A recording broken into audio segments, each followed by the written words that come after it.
শুভ সন্ধ্যা বন্ধুরা, কেমন আছো তোমরা সবাই? আশা করছি ভালো আছো, আমরাও ভালো আছি। তো কোথায় আসছি বলো তো? আমি এসছি আমাদের বাড়ির পাশে মহাকালধামে। সন্ধ্যাবেলা এসছি সোনা, আমি আর তোমাদের দাদা, আমরা তিনজনই এসছি মন্দিরে।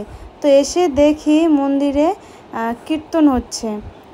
এসে তারপর ঠাকুর প্রণাম করে নিলাম, তারপর সোনাও প্রণাম করলো।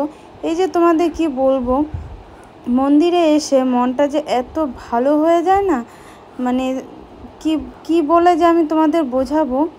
ভীষণ ভালো হয়ে যায় মনটা, এতটা ভালো হয়ে যায়। যখনই মন খারাপ হোক বা যাই হোক, তোমরা মন্দিরে চলে আসবা, দেখবা মনটা ভালো হয়ে যাবে।